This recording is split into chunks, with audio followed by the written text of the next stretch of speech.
Looks like we're live. Hello. Hi to chat. I see a couple of you have been already waiting. Thank you for tuning in. I hope everyone's holding up with the coronavirus self-quarantine. I'm sure everyone's kind of going out of their mind. I certainly am, which is why I decided I'm just going to be doing live streaming because I'm bored.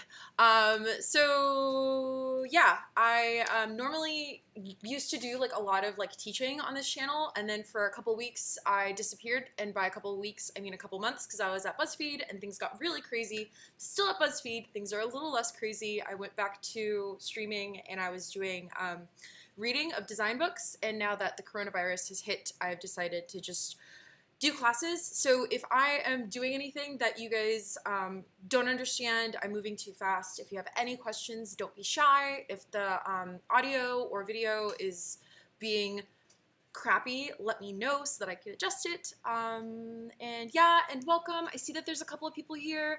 Hello to whoever you are, and welcome. So yeah, I guess let's just kind of get into it. So what we're going to be doing is this is where we are, but that's not important. What you guys want to be seeing is this. Cool, so that's working. And you'll also notice on the far right-hand side of the screen, cannot judge, it's fine. That should be capturing my keystrokes. So as I am doing things, and it's not, that's really bizarre and interesting. Let me set up my keycaster. So what it should be doing is it should be giving you information as I start casting. There we go. Let's see. Okay, cool.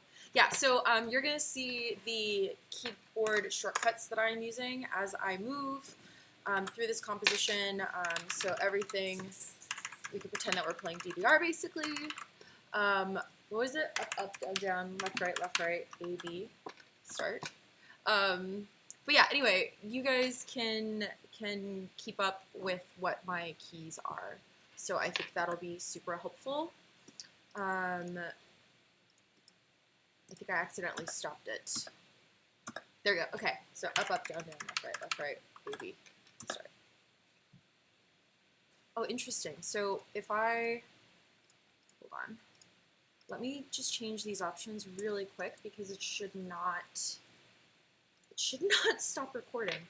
Toggle capturing is not a thing. Toggle chord shortcut 9, 8, enter. I don't want a shortcut though. Okay. Hopefully it'll stop doing that. Okay, are we ready? I hope you guys are ready. So you'll notice that I'm already working with an image that is a hand-drawn illustration. And I want to give credit where credit is due. So this person, Gnome, he's really sweet, really kind, reached out to me on Instagram. So hello to Gnome, if you're watching. We are discussing sort of bringing things to polish, especially if you're a younger artist and you do a lot of line work in pencil, which is what most of us do up until we start taking professional classes, go to college for art school. You guys don't really use Photoshop a whole lot up until that point. So his work is really fantastic, and please check him out. Please follow him on Instagram, Gnome. This is his work. This is not my work. What I'm going to be doing is I'm going to be coloring this and bringing it to polish, because he went to university and they gave him some really great feedback on his portfolio. And one of that bits of feedback is bring your stuff to polish. And so I really want to demystify how easy or difficult it is to bring things to polish, especially if you don't know a whole lot in Photoshop. I really want people to feel like they can take their artwork from this place and bring it to a place that is more presentable. And you don't have to draw digitally to do that, and you don't even need Wacom. So I'm just using my my Apple really gross, disgusting, dirty Apple mouse that I really need to wipe down. So yeah, so first things first, I'm just going to duplicate this layer, and the quick way to duplicate layers in Photoshop is Apple or Control J, and you'll see that I have the background copy, so I'm going to put this as original, and then I'm going to duplicate it again. I'm going to turn off my background layer and delete it. I'm going to create a new layer, and I'm going to drop a white gradient on there. Let's just make sure. Yep. And we're just going to start modifying this original. So the original is great, but we do want to bring it to a place of completion. So usually what I do at this point is I open up my levels, and from there I will, actually I take it back. I'm going to open up hue and saturation. I'm going to take saturation all the way down. I'm going to open up my levels, and what I want to do is I want to make my blacks black, and I want to make my whites white. So you can see I'm pushing that around a little bit. And what I like to do is I like to blow out one, and especially if you have a whole range of different types of rendering in your composition, it's going to be a little difficult to do this all in one pass. So I'm trying to get all of my levels out of this particular part of the composition on sort of the left side of the composition, and now we're going to do that to the right side. So we want to take down the saturation, go back into our levels. And this is something that I've done before in other jobs. I used to work at a company called BLT where we did movie posters. And right when I started at BLT, what they would do is they would do everything it was really cool. We did everything pencil to paper, which was amazing. I hadn't done that in such a long time at a studio. And actually we used transparency paper. So we would work on that, it would get scanned in, and then we would color and modify it in digitally. So this is sort of some of the process that we would do. So you can see I'm trying to be sure that this right side of the composition isn't getting too blown out. So I'm pretty much ignoring the left side at this moment, and I really want to be sure that I have like these really hot whites and these really dark blacks. And then I'm taking the gradient tool and using mask to bring them into a place where I have some really good strong line work on both sides. So you can see here my right side, we could even go in with the lasso tool and really just mask all of this out. Or not. Oh, it's because I don't have this on. There we go. You could also use a brush to paint some of these elements back in, like that. Let's see. And then we really want to keep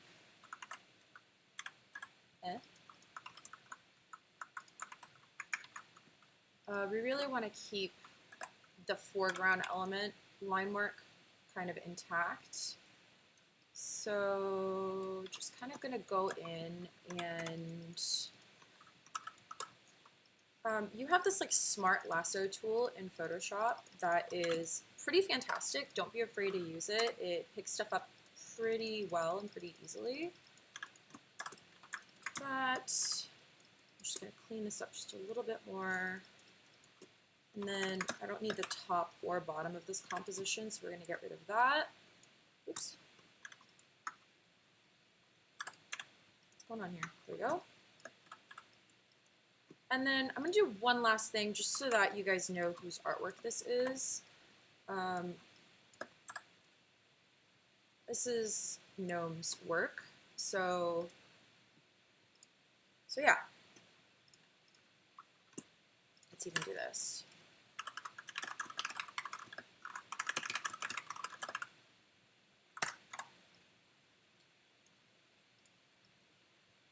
Because I don't want to like take credit away from this guy. Like his stuff's pretty freaking cool, and he wants to do like game design.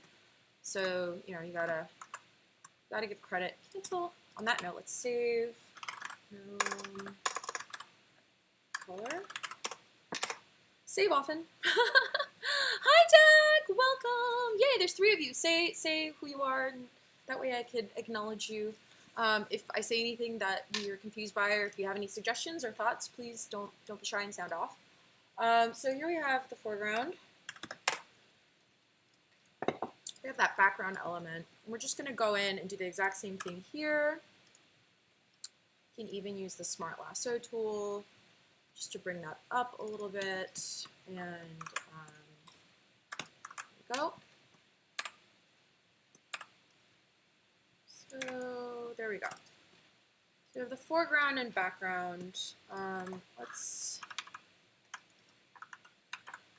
bring this back.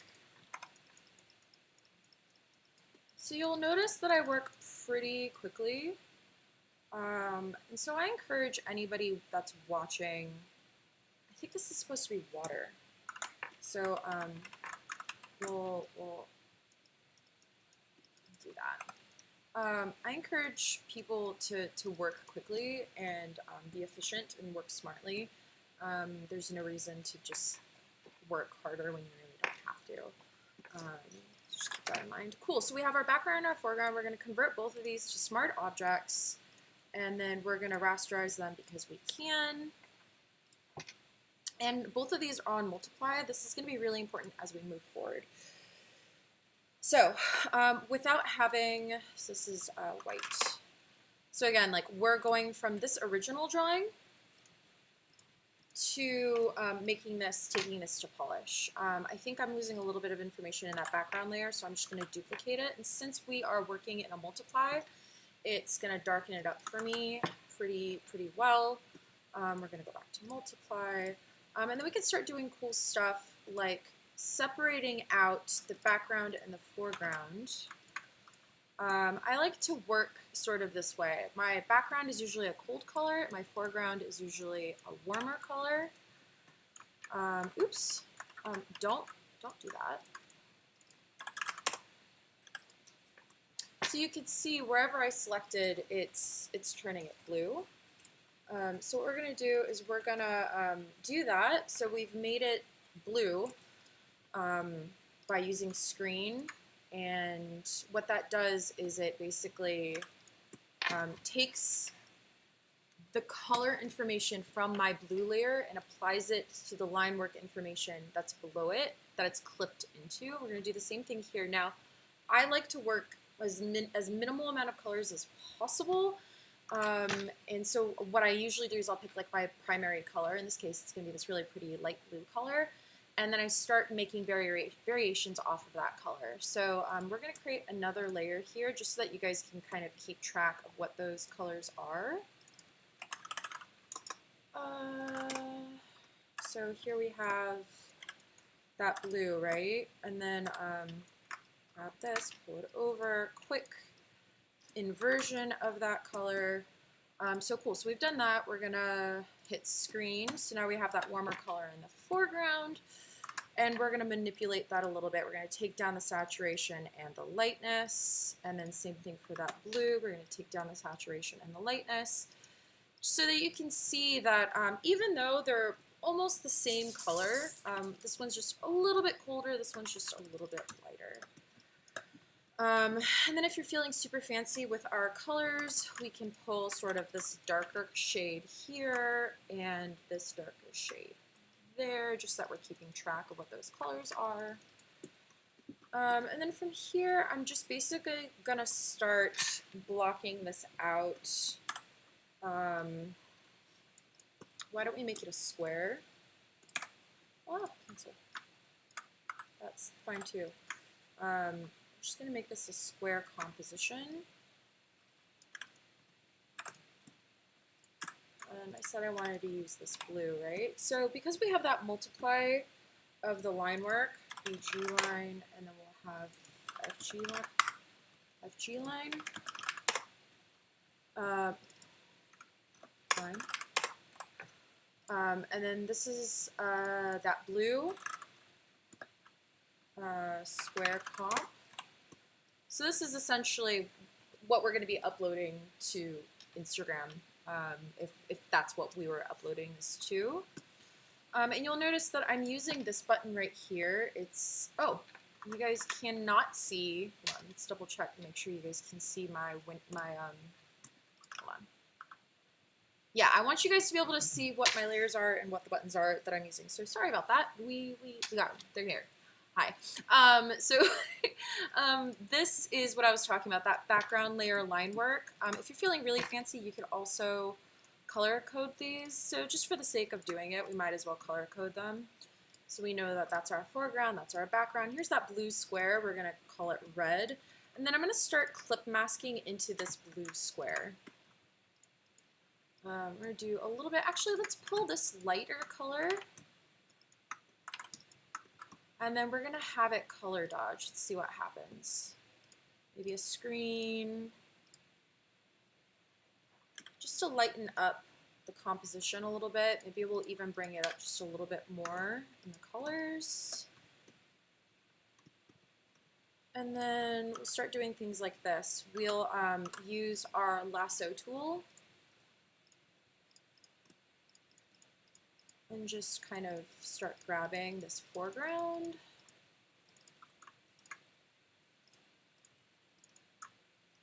You know, it's funny. I can tell I'm nervous because my hands are trembling because I haven't done this in a while, and it's a lot of pressure to like put yourself in front of other people and be like, hey, I'm doing this thing. So that's fun. We're gonna do that, and then maybe see soft light, hard light, definitely not hard light, maybe vivid light, maybe even hue.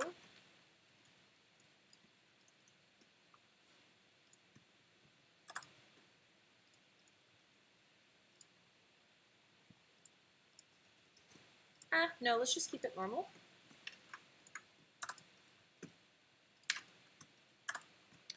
And then I mentioned FG solid. Sky.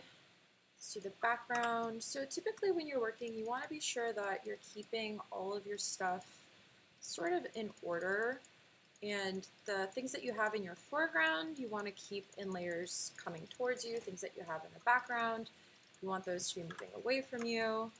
Let's do this really quickly just so that I could see what I have and have not selected. So I think when Gnome was designing this, these were supposed to be trees that go up in this forest. But we can even use the brush tool. Oops. And then just letting you guys know, if you have any questions or comments, or you want some questions answered, just let me know in chat and I can answer them for you. So I think what I'm actually going to do is I'm going to have this be my foreground.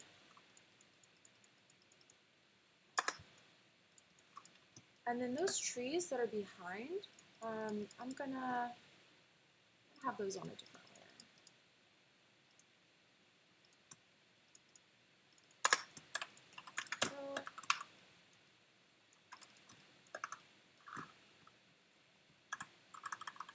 So again, I'm not using a Wacom. I'm actually using a mouse.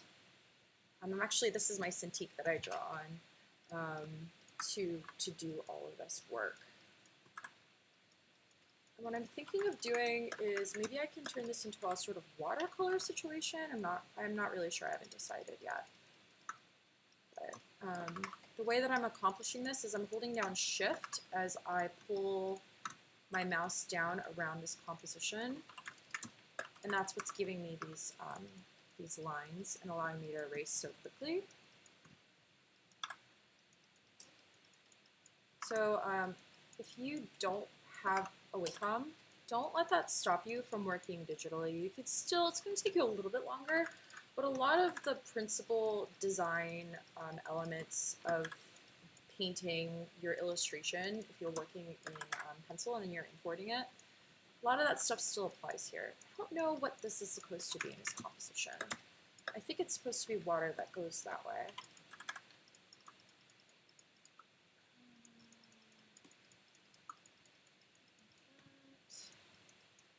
I think something to that effect, I'm not really sure. And then it looks like that's actually a tree behind this whole foreground element. Oops, that's all. Cool. BGFG. I have another one here, and that's going to be these tree elements that, actually what I'm going to do is I'm going to open up my brush, and I'm going to tell my shape dynamics to be a little scattered. That way it's a little bit easier for me to build in those trees. You can see that now my line isn't just a straight line, it's a little wavy. Thank you, bye. Oh my god, please just like go away.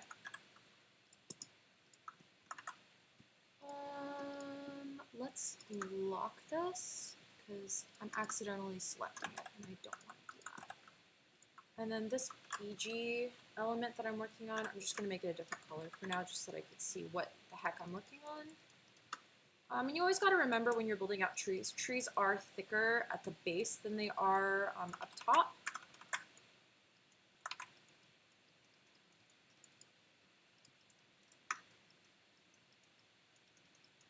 Right, so, and then just for the sake of, go away, just for this, what happened, man?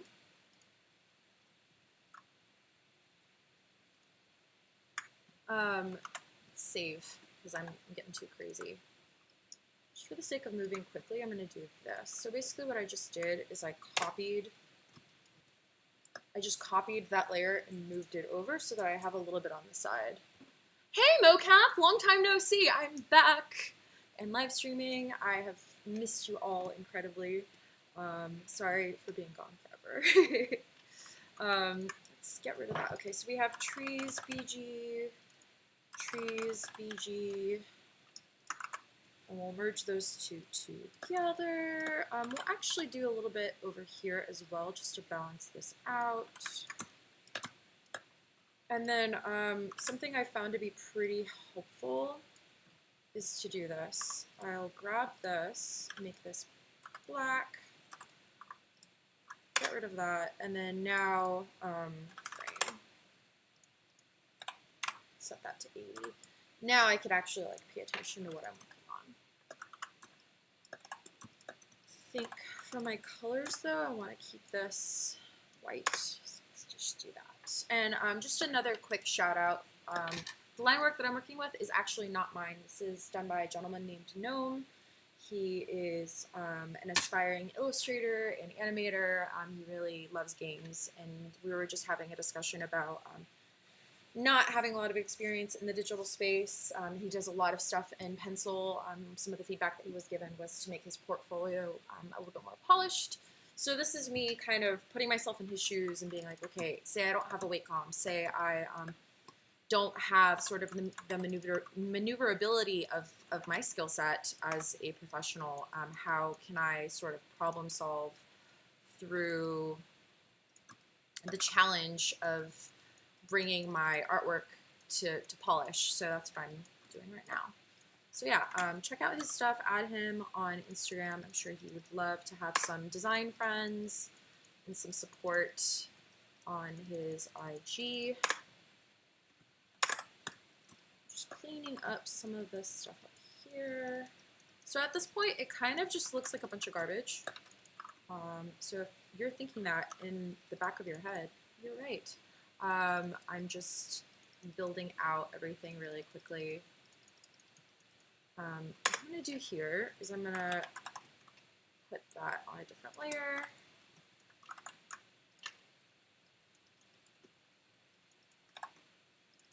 This hill. And then this back here. So actually what I'm going to do is I'm going to cut this tree out so that it's its own layer. And that way manipulating it a little bit is going to be a little bit easier for us.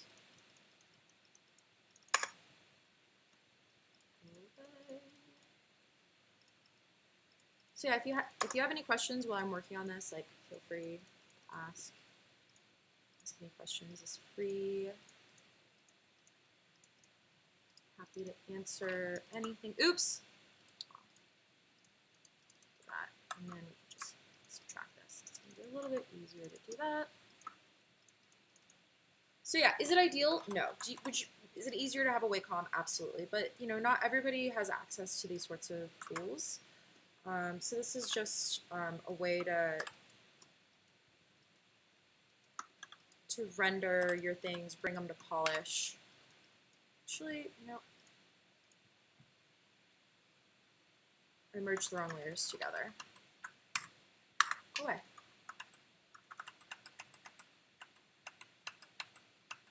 There we go. This and this should be the same. There we go. Okay.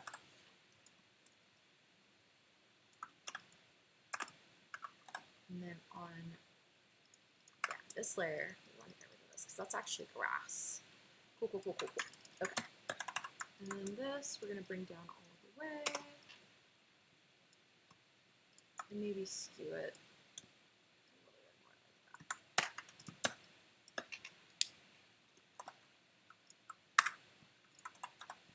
Okay.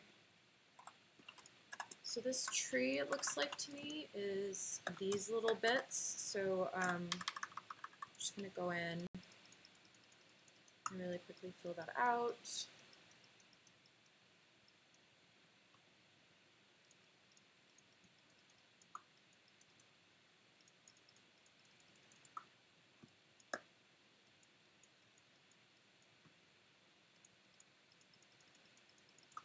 So there's somebody that I follow on TikTok who does these really cool illustrations, and a lot of what they do is just selecting fields, and then they use this really great brush that it looks like they made to create some really cool effects. So I'm looking to actually create that for us here. I just need to kind of get this to a spot where we can start painting.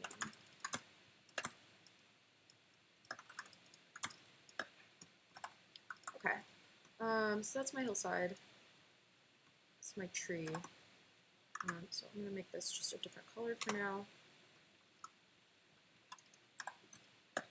And then I have this little branch, this tree here, that I think I need to build out as well. So let me put it behind this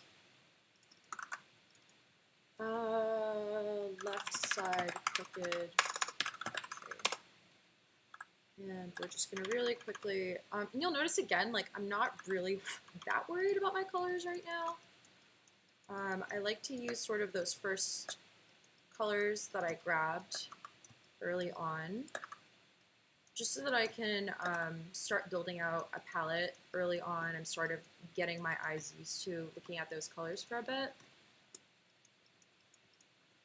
And when I'm building out sort of my volumes and my shapes, I use completely random colors. Like it doesn't have to be this like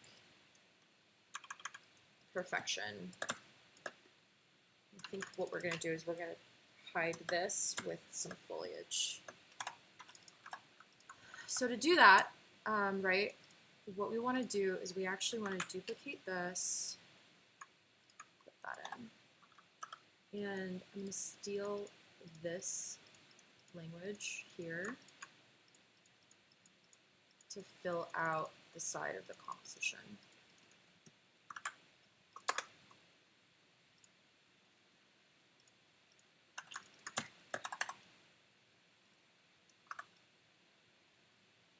Because he didn't put any information there. I'm not quite sure what it's meant to be. So I think the quickest and easiest and dirtiest way to do it is just to reuse some of these elements that he's already built out. And that way we don't have to take huge liberties, and also like you're already building it in Photoshop, right? So it's like, cool, I don't have a Wacom. I actually can't draw that out. And like, what am I going to do? This is due in like 5 hours. This is probably the most efficient way to add more information to your composition.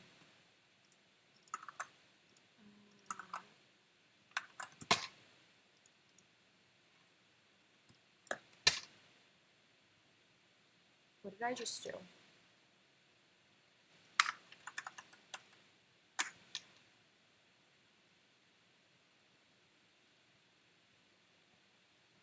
my channels. Yeah. Okay, I was like, what happened? Edit. Step forward.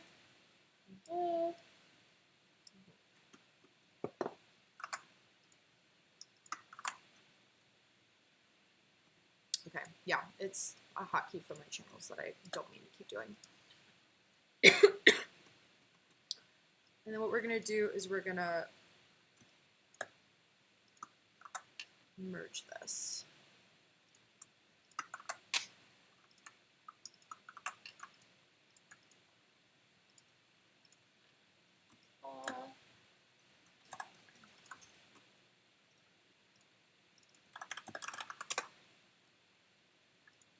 Okay, grab this pink, clean it up a little bit, and now that we have that upper foliage information, we can actually erase some of this because he didn't build it out for us, so we're not gonna take liberties with this artwork.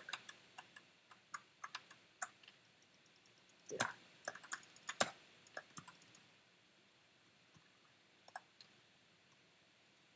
Okay.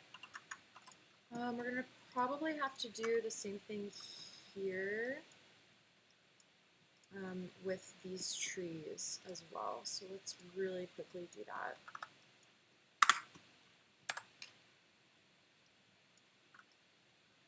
Just add that information in. So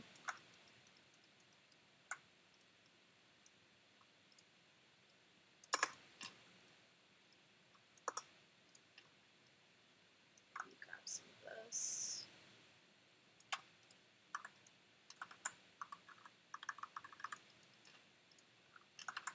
Probably should do a soft brush here.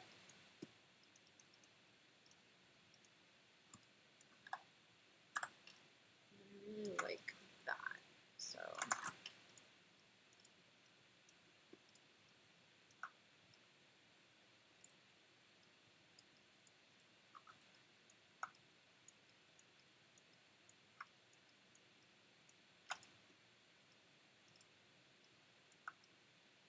So again, just because like you don't have a Wacom, like it really shouldn't stop you from drawing and like pursuing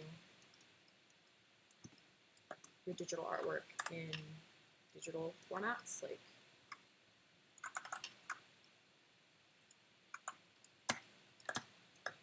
oh, my shoulders.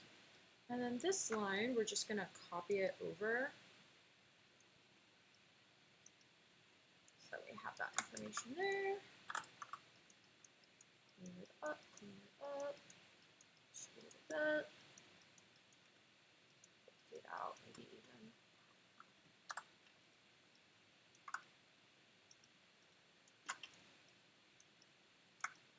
Can't tell you how many times I've had notes come back and I'm like,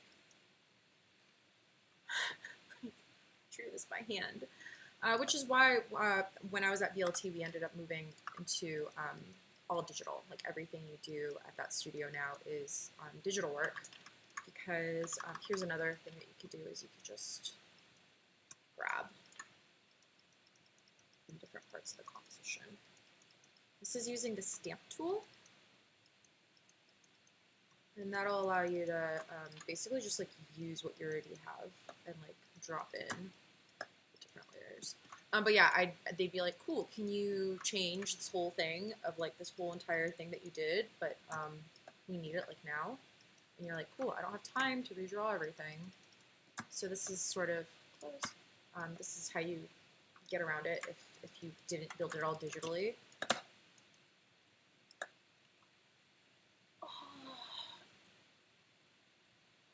Do a quick stretch. Oh. Cool. All right, so I mentioned that there's this artist that I've seen on TikTok that does some like really crazy cool stuff. I've managed to replicate their process in Procreate. I have not managed to do it in Photoshop yet. So I'm gonna try that out right now. So what I'm gonna do is I'm gonna save. I'm gonna create a new document. Probably 500 by 500 is going to be sufficient for what we're going to be doing. So what we're going to do is we're going to take circle. I actually want the circle to be black. What we're going to be doing is we're building a brush. Put a circle in here.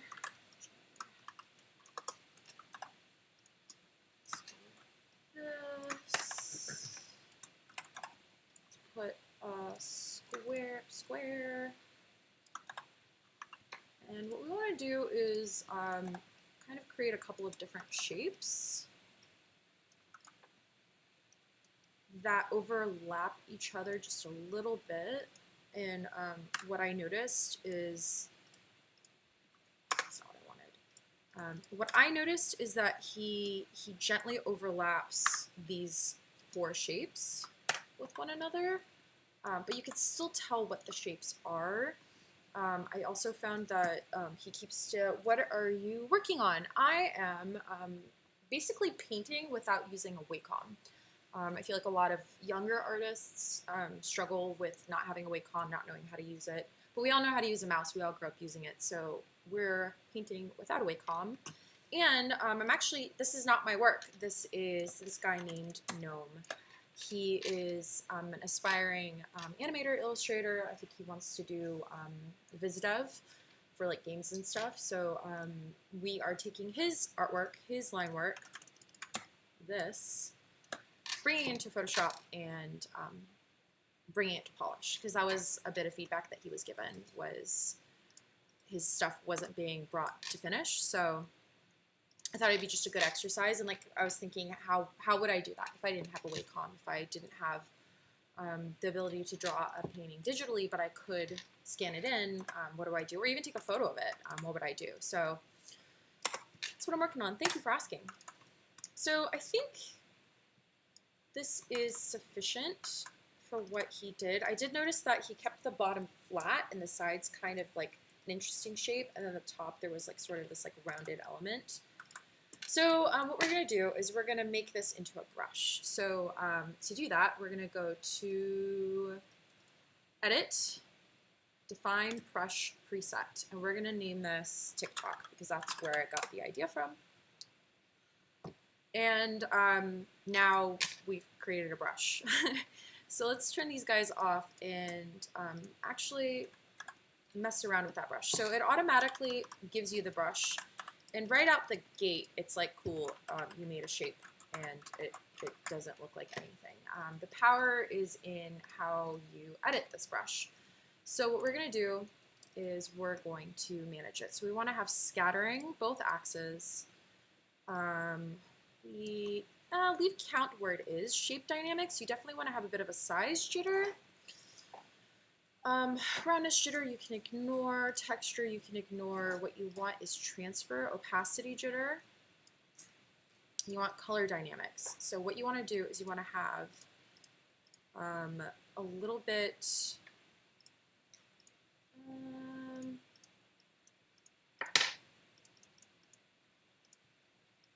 okay, yeah, so you want to have control off. You want to do your hue and saturation and brightness jitter, and then bring down purity. And then let's see, so if we choose, say like this really pretty green color here, what I want it to be doing is I want it to change sort of the perfection of that color. We don't want it to be that perfect color as well. I'm going to take down brightness just a little bit. And purity just a little bit. Oh no, purity's fine. What happens if I take down the purity though? Okay, so purity.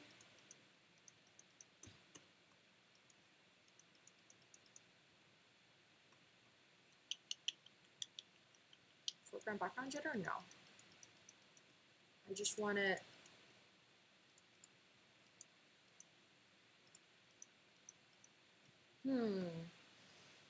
Foreground background jitter, hue jitter.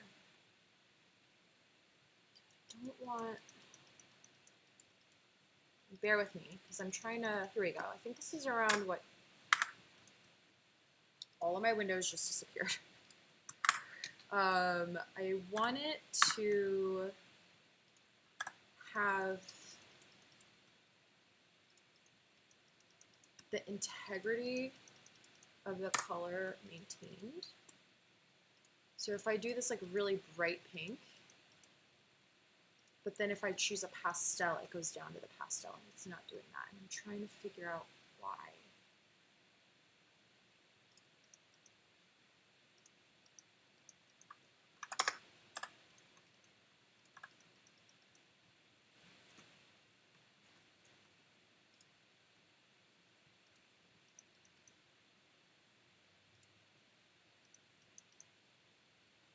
Yeah, so I don't know if you guys can see, but on my top left-hand corner, that's supposed to be the color it should be giving me, and it doesn't want to do that.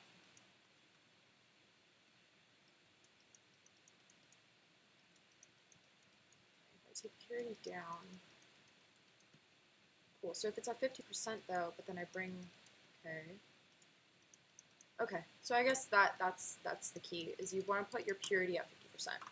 Cool. So you guys are probably like, what the hell does this matter? It matters because we're gonna actually save this. New brush preset. TikTok jitter. Here. Now what we're gonna do is we're gonna take this background layer. I'm gonna grab that blue.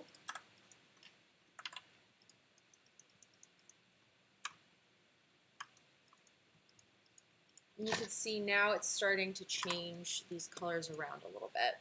And it's giving a little bit of variance in there. I'm going to do the same thing for this foreground color. So I think I want my foreground colors to be based off of this color. And I want it to be a bit hotter as well.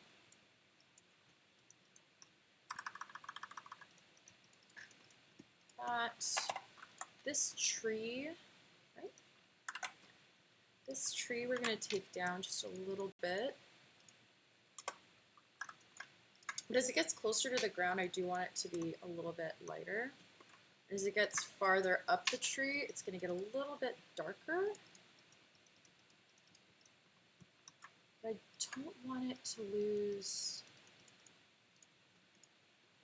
Interesting. So it's not allowing me. That's interesting. It doesn't allow me to get darker, even though I have my saturation all the way up. We can solve that by having this come in. Color. I don't understand why it's giving me some trouble here.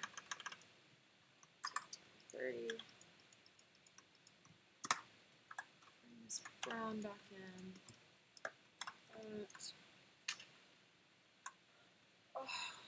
Shoulders. Boop. All right, and then this foreground tree.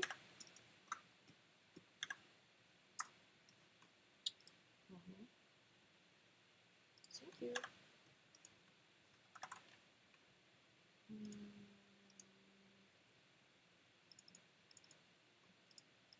There we go.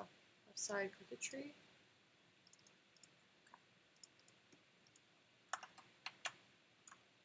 And as it gets farther away from us, we want it to recede just a little bit into the background. So what I'm doing is I'm taking that light blue that's in the background, doing a gradient, and then grabbing from the gradient,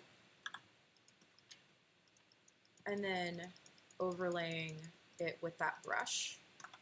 And then I'm taking this foreground color and putting it sort of at the top part of this hill. And my opacity is at 30. Just so that we could start to have variation in the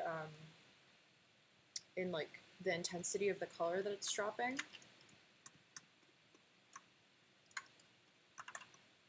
And then these background trees, what do I want to do about those?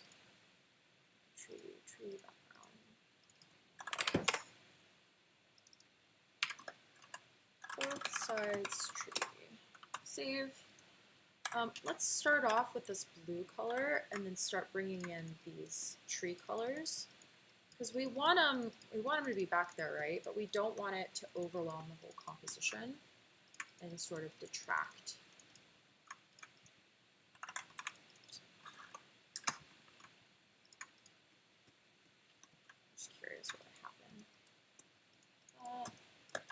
then this bright red tree. Let's lock that. This bright red tree. Oh, by the way that I'm able to select layers so quickly is I'm using Alt. No, this is the Apple button, the like weird clover button. If I hold that and click, I think on PC it's going to be Alt. It grabs whatever layer is right in front of you.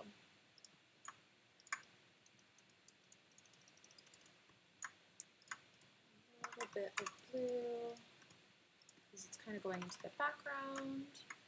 A little bit, since it's kind of at the butt of that. So a lot of sort of the shading he's already done for us here. So we're just really applying the color paths on it. So you don't need to worry too much about all of that. And then this background, okay. I want to have this texture of the tree here. Is this right? No, it's not. It's blue line. What we want to do is we want to borrow that basically.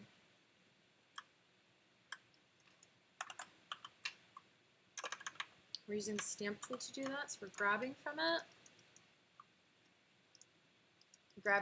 and bringing it down and then erasing a bit.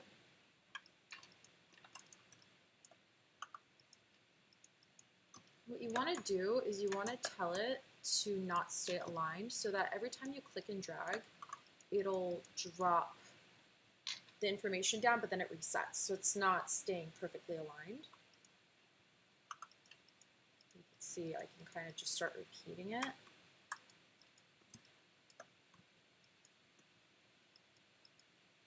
That.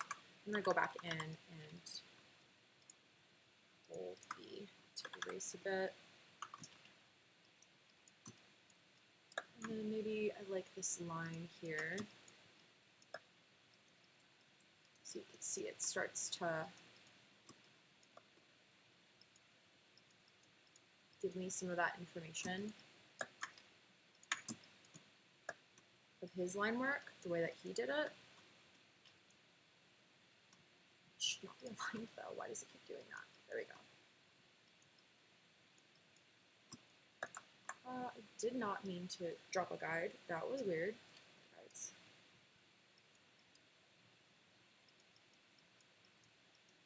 So you can see that that's kind of a quick way to repeat some of the line work in your paintings if you're like missing a spot. And it looks like here we have some shrubs, so we're going to get rid of that there.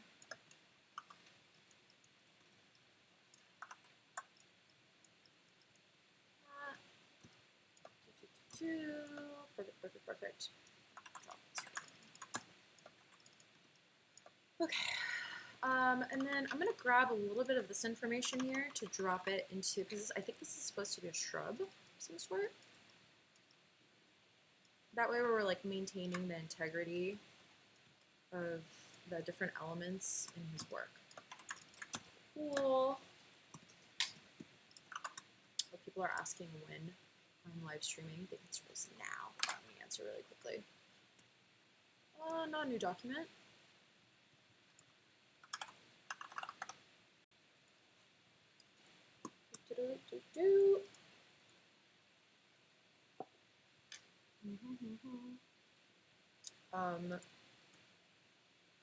I just want to answer. I just want.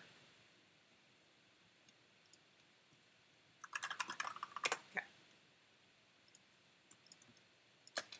All right, cool. I'm like loving this like bright orange yellow that we have here. I feel like soften that up just a little bit.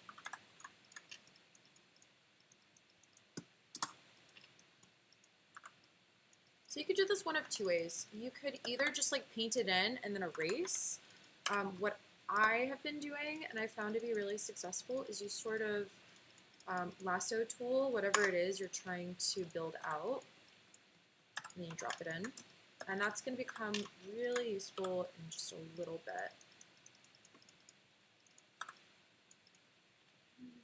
See, I don't know.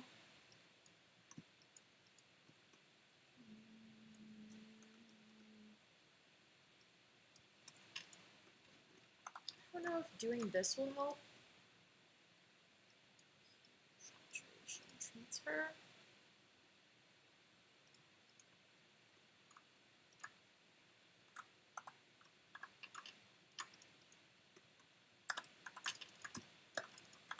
I need to futz with it a bit more.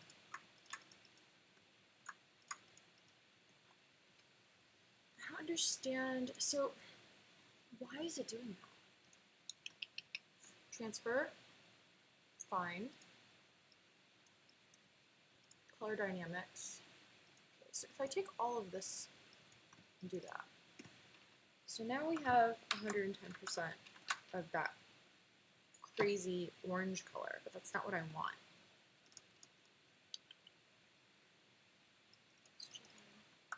Hold on. I have to problem solve for this, otherwise it's seriously just going to be a problem. I want it to be giving me this color right here. This is the color I want it to give me, and it's not doing that, and I don't understand what's happening. Hue jitter, fine. Saturation jitter? Doesn't matter. Purity, though.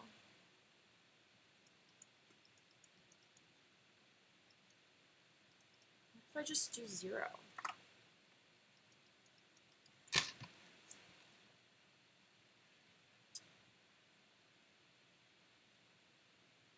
Solve it. I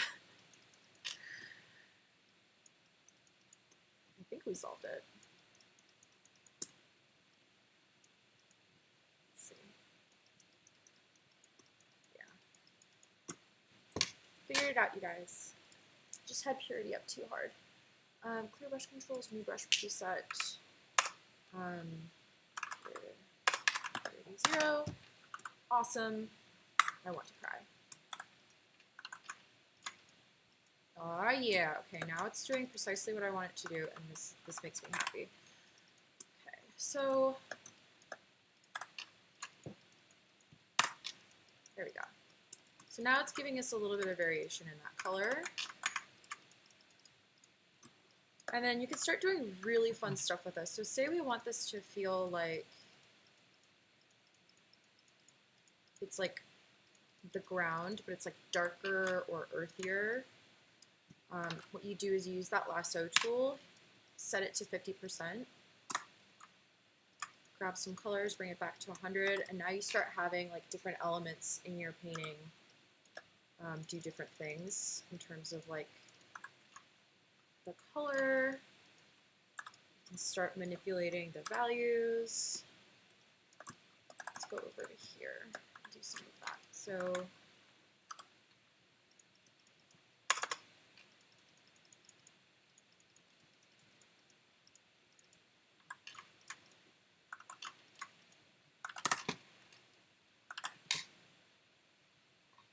I'm doing all of this on the BG line. I don't want that. Yeah. Grab a little bit of that color and bring it down. Might even bring this brush up quite a bit.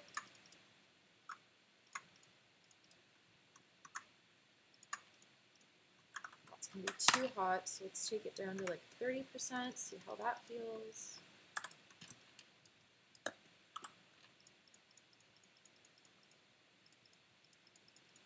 I think this is supposed to be like a rock. It's a little hard to tell because I'm not the one that built this out. But you can see now that we have this background element, right? I was saying like you want to have your background elements colder. Once we start implementing these warmer bits to it, it feels like the sun is actually hitting it. It's going to give you that really nice variation. Stand just a bit.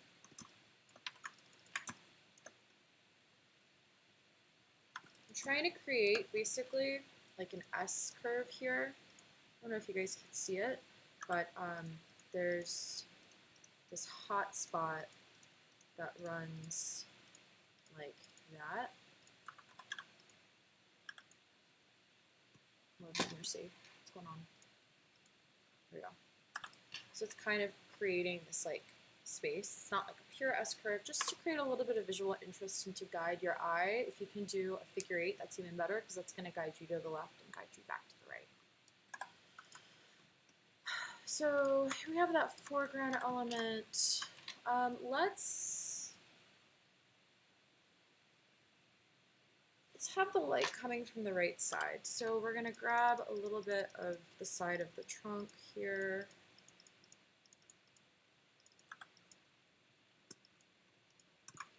Bring in some of this hotness that we have. And this is actually clipped into this solid. So if I hate it, or if I want to change the color, if I want it to be like a color dodge, it'll be super easy to influence. You typically want to have your different layers, your highlights, your lowlights, all that stuff on different layers. It's going to make your life a lot easier when you're painting things out.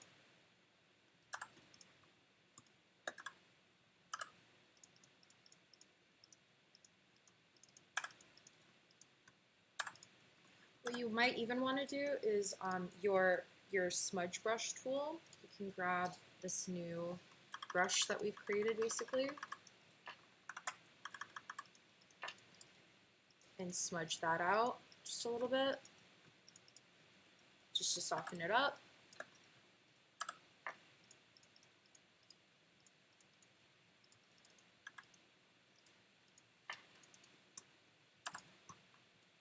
I actually don't know what the hotkey is for this. I don't think there is a hotkey.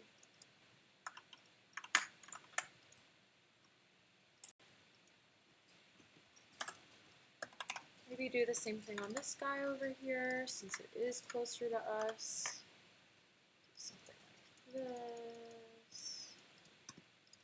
So elements that are farther away from us, we want them to have less information. You don't need to like obsessively put in all these little details. You typically want to put your details in the foreground elements or in the elements that you want people to pay attention to. I'm burping really bad for my cook. That is gross.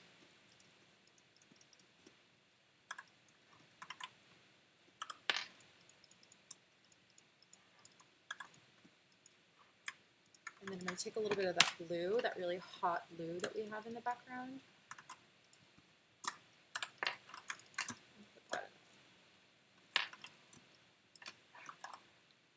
So I feel like these background elements in the trees are really fighting with our foreground elements. It's just the nature of how the line work was done. One way to adjust for that is you could come in here with these like sort of the top shape, the top plane of this shape, right? I'm gonna grab it and we're gonna make this brush just a little bit smaller, maybe even grab a little bit hotter of a color, do that, and then we can do like a color dodge or a screen. The color dodge might be better, and then put that layer at 50% just to push down that darker element and start creating separation. Typically you don't want to have these hard lines at the top of your volumes and shapes. The reason for that is it'll make it heavy, and that's typically not what you want to do. You can see just doing that alone, that makes a huge difference in separating sort of this foreground layer from the background layer. And then let's add a little bit of green, because we got a lot of blue, we got a lot of green in here. So I'm going to grab this teal, which is sort of this, it's not quite a middle ground. I'm going to scooch it just a bit to the green, drop it into this color palette thing that I have. Maybe even bring, let's see what nice. So just like you would in real life, playing with your different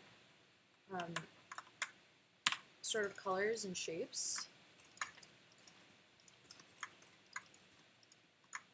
You're also going to play with the colors that you have, and you're like literally digitally mixing them.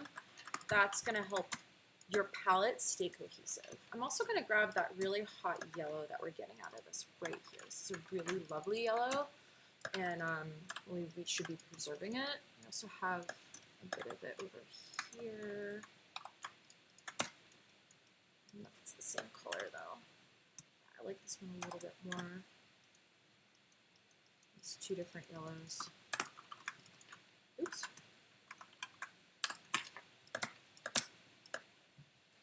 Yeah, so let's start taking a bit of this green. We'll even make it a little bit more saturated. And we'll put it behind that hill layer and just paint it in. Put it at 100%. Because it's sort of this random foliage that we have. 30%.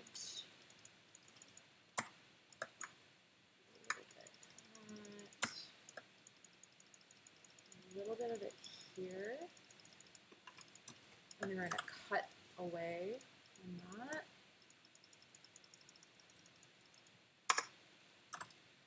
And then sort of sculpt this out. Right, so that's one way you could do it, is that you could just put that like color in and that texture in, and then you could erase into it.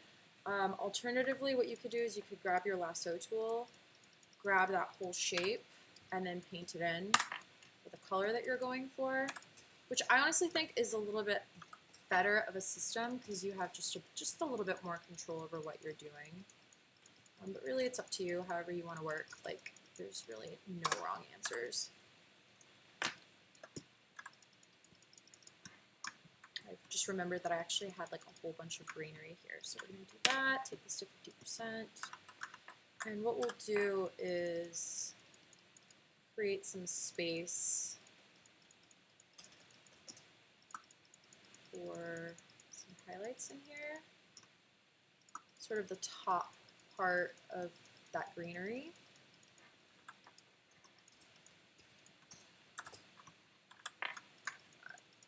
And again, like all mouse, no Wacom here.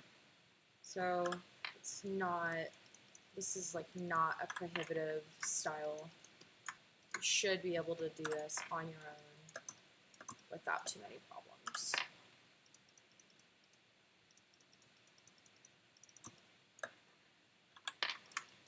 Put that at 100. Just a little bit of blue, since these are now background elements.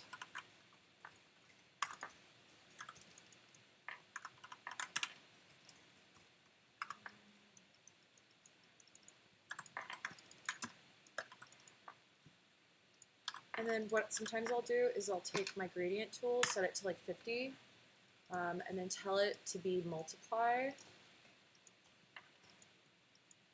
and just bring it down wherever you have like a foreground and a background element overlapping. You want this to be darker and cooler, so that pulls away.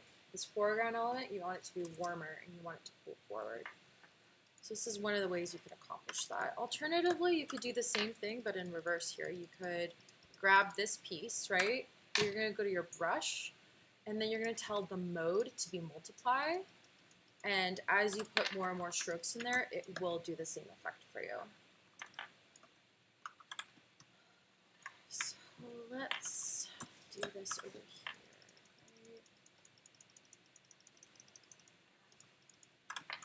Right? Grab sort of this mid-range blue. Don't want multiply, I just want it to be normal. Set the opacity to 100. We're going to take this off of that. Sort of soften this up a little bit. And then we don't want it to be overlapping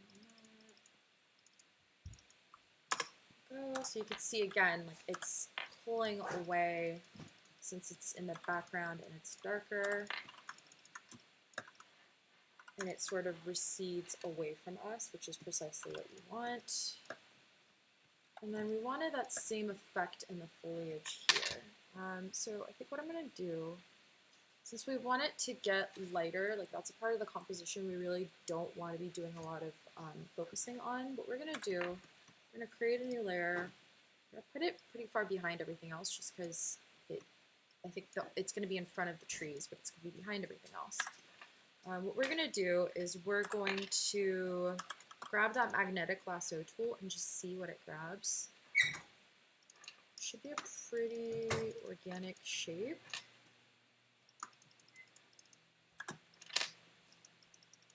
Right? And then where it's kind of on the lighter side, I'm pulling that color out. Even like some of that gray.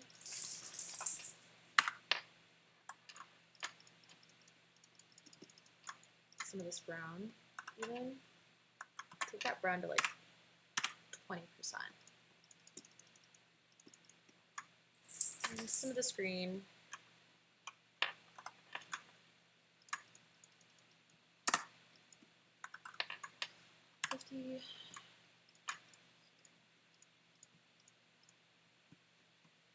And then have it recede just a little bit.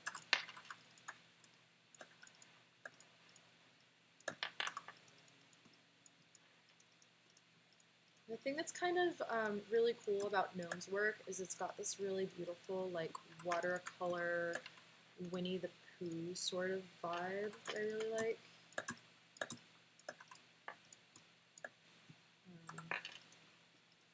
So that could be something that we're trying to incorporate.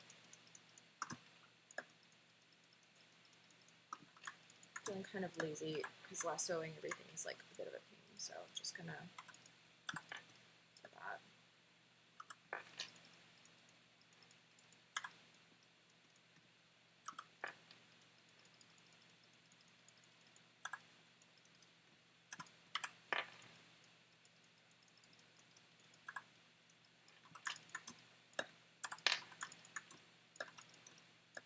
Right, so I don't want it to be like super hot. I don't want to do it completely across the whole composition because we want the eyes to stay towards the center.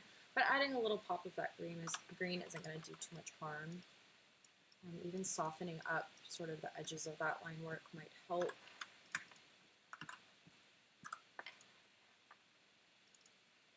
And I do want it to stand out a bit from that lighter sky, so I'm going to grab a little bit of this.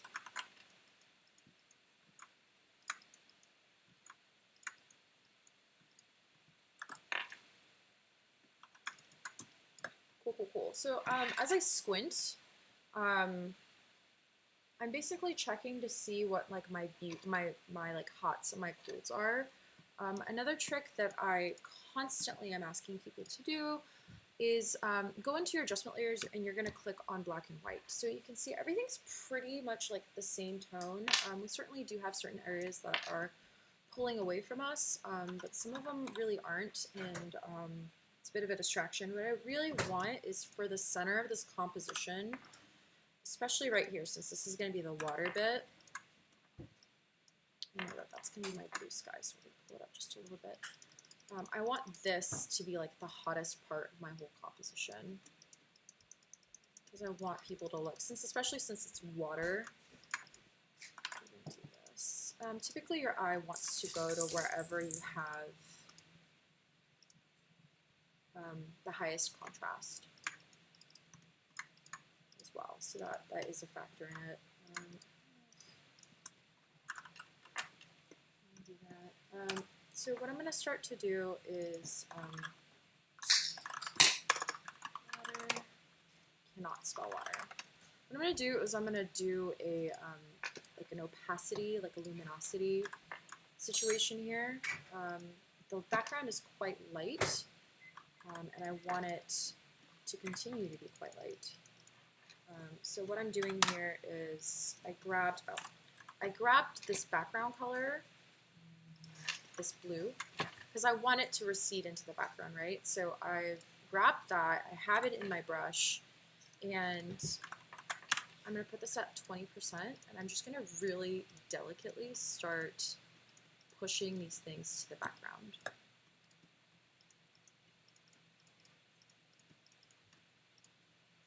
And what that's doing, because this is a luminosity layer, it's going to start taking down the value information. Alternatively, I think some people will use like other layers like screen. I've just found luminosity to be like the best thing to use for this, especially if I want it to not be overly sort of dramatic.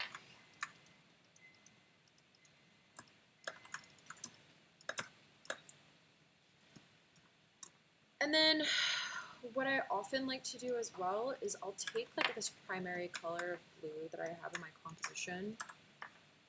I'll drop it on top of everything, see if it'll let me. I do not want multiply, and I want it to be at 100% opacity. Thank you very much. So what I'll do is I'll tell it to do like a soft light, and it'll kind of put everything on the same tone.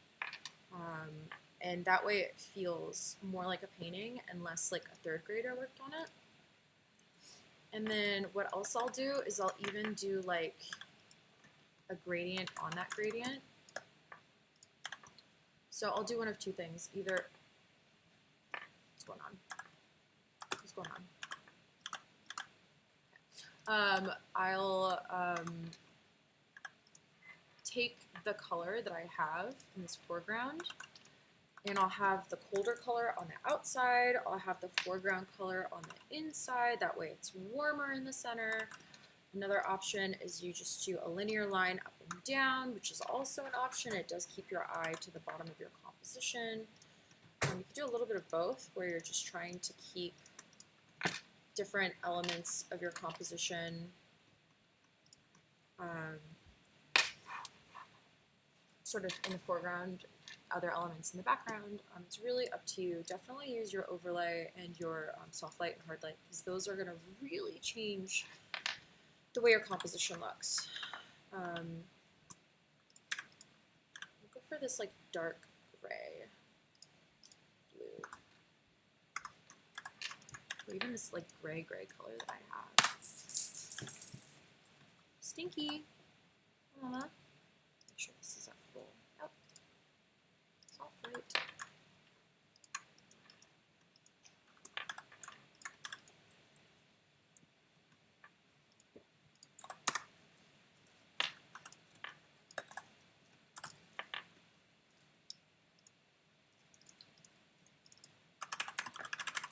I'm forgetting to label stuff, which is a problem. Another thing that I'll do at this stage is I will start using a bit of my multiply and my color dodge. Sometimes what helps is sort of the top pieces of your composition, right? They need to be lighter since that's where the light source is coming from. So doing things like this where I just do a test to see, take like the hottest spot of my whole composition, drop that in, and then do a color dodge. See how that feels? Maybe take it down to 50%. Take it to 80, 30, maybe even grab that hotter yellow color. Yeah, so that's going to help a little bit. It'll make it feel like there's like sunlight hitting this. So I'm going to get rid of everything, and then I'm going to actually paint those little bits in. So sort of going along these little parts that he's already drawn out for us. And then using that brush from earlier to paint those highlights back in. Don't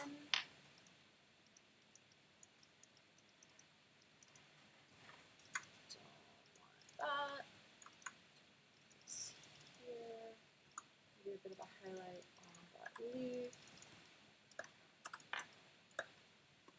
Just realized that these are leaves, so I'm probably gonna have to go back in and put that information in. Right, like leaves are gonna definitely have a hot spot since they are pretty reflective. If the light hits it perfectly, it's gonna be super reflective. And then you can soften it out with that soft brush, preferably put it at like 50% and just erase a little bit of it out. That way it's a little bit of a, like a curve, like the light curve is there. Let's see.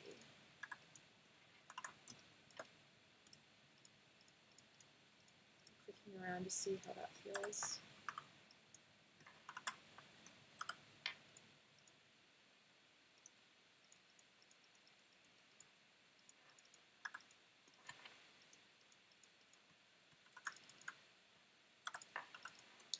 Doing color dodge as well is going to give you these like really pretty sort of sun dappled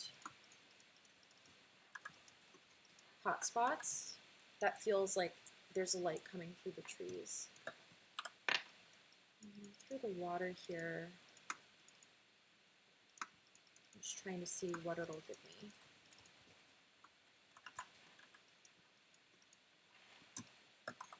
Grab it from that.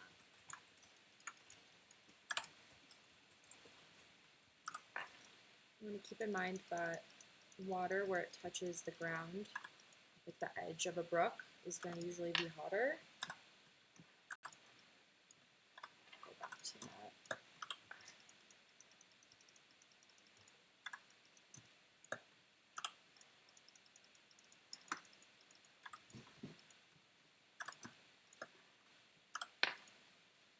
A little bit on this edge.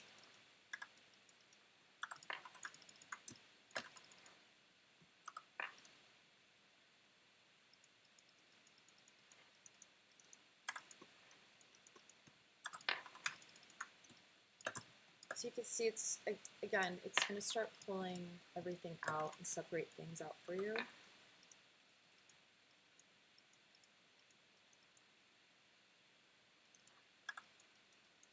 The magnetic lasso tool doesn't get enough love. Like, it's a pretty powerful tool if you know how to kind of basically abuse it. There's like a whole branch there that I'm ignoring. That's fine.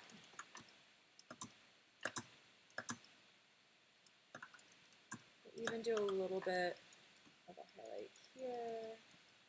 You'll notice that these highlights that I'm doing on these background elements are pretty sparse and pretty light.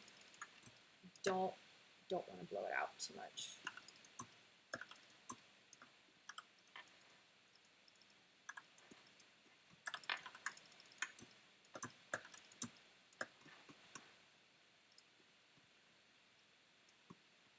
What I'm going to do here is I want to tone this down just a little bit.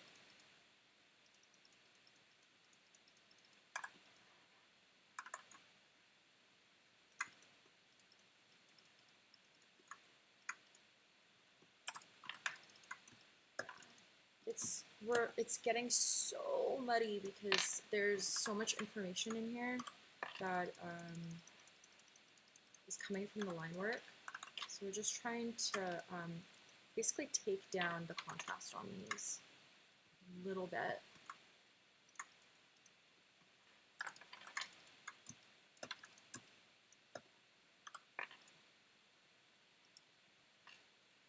Basically take out some of that information that we have in here, see if that helps.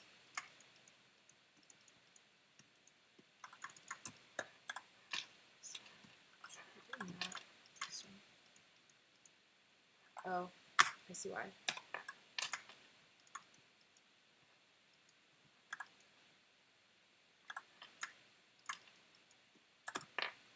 Yeah, okay.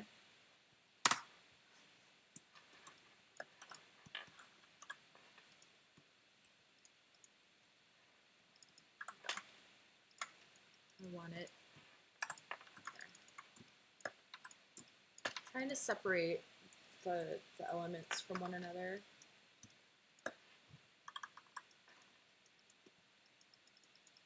Just taking down a little bit of that information.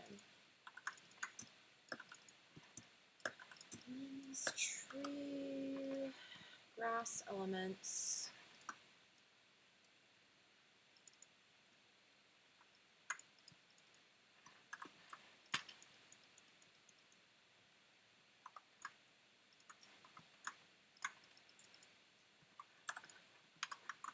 I realize I haven't rotated my composition once. So something to keep in mind, if you're not working with a pen, a Wacom pen, rotate your composition, and remember that your wrist, you should be working from your elbow, and your wrist go sort of in a rainbow position. So use that. You have it for, the mechanics are there for a reason, so you might as well, because you could do stuff like this, like you could easily lasso stuff.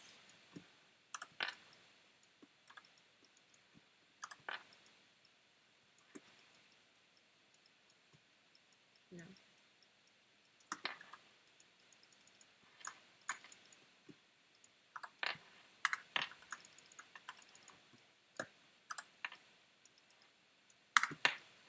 The only problem with the regular lasso tool is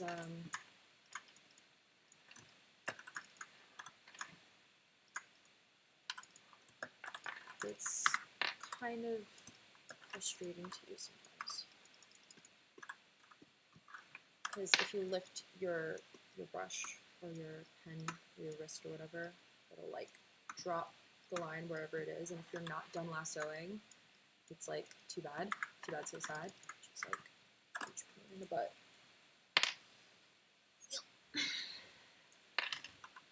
And I'm just gonna clean this up a little bit. I think the way that I'm gonna do it is I'm gonna have my stencil stamp brush tool grab all layers, because this is basically like a corrections layer that I've created now, and I just want it to build out some of the stuff here. I want to be able to borrow this line here and here, maybe a little bit of this, just because I don't have a whole lot of information there. And then I'm going to go back in and grab my magnetic lasso.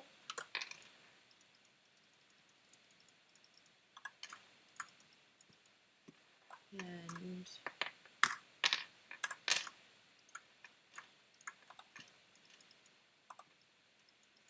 are we just not, do we not want to work? Is that what's going on here? There we go.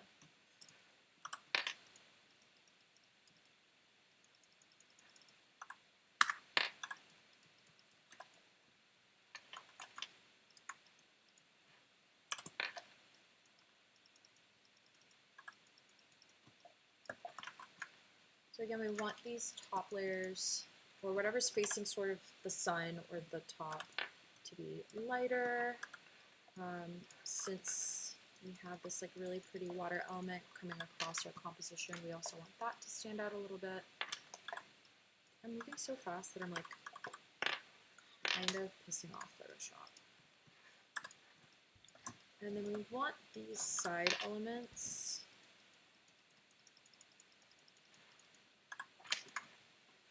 It's not going to have a direct reflection of what's above it, but it is going to pull some of this color in value. So we're going to drop a little bit of that in and then erase a little bit of it out.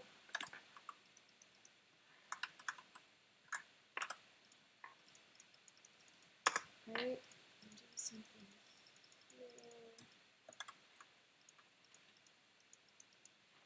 here. Even grab a stencil tool to do that.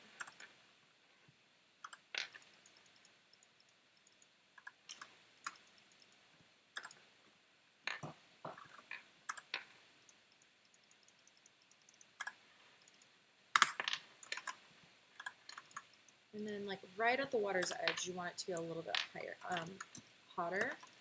It's like a really delicate balance, basically.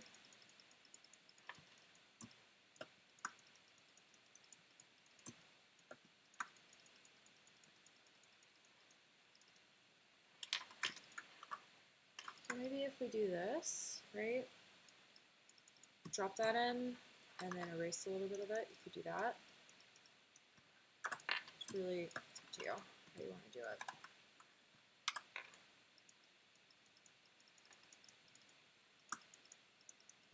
But having that like hotness on that like hotter watery bit that's hitting the edge of the like the water the edge of the string. That's what's gonna help separate it out. Make it feel realistic.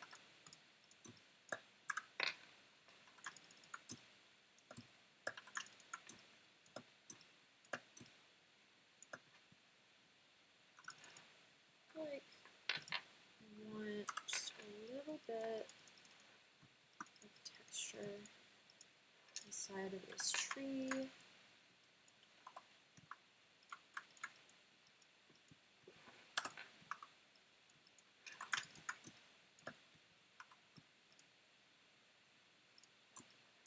I really like this darker blue color, so maybe I can carve out some leaves.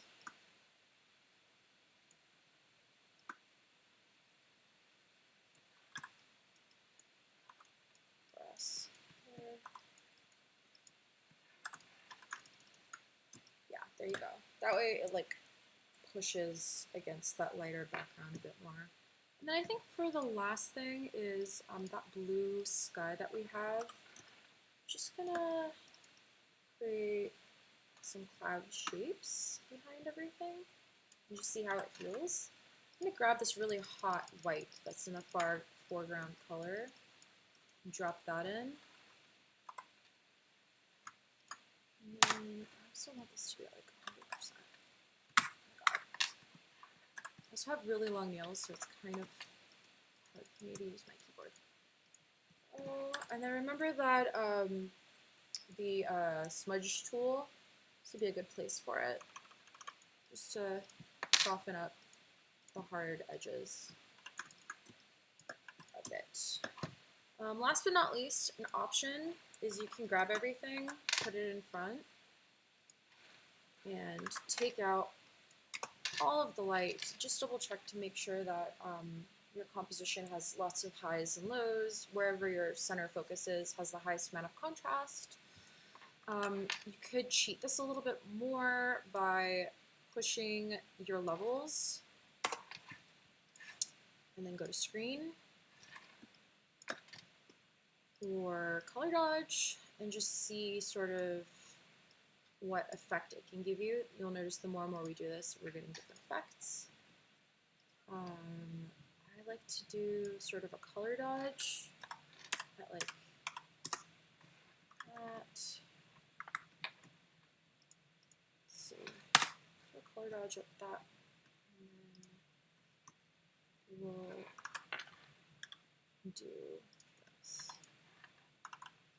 20%. So the thing I want you to look at the most is sort of this little brook in our foreground elements, maybe this tree.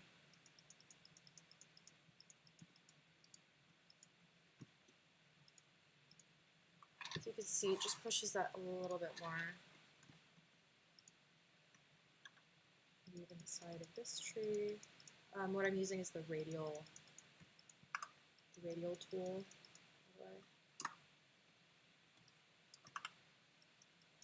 So yeah, I don't know if this was helpful. I don't know if it was interesting. I certainly learned a lot about how much patience I have for things, and actually had a lot of fun trying to do this because this is not easy. Not having a Wacom and just having a mouse, really hard to work with. I totally sympathize students, people that are saying like, I don't have a Wacom, I can't work digitally.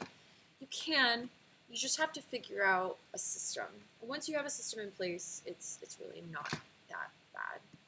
So again, major shout out to Gnome. He is the person that did the original line work.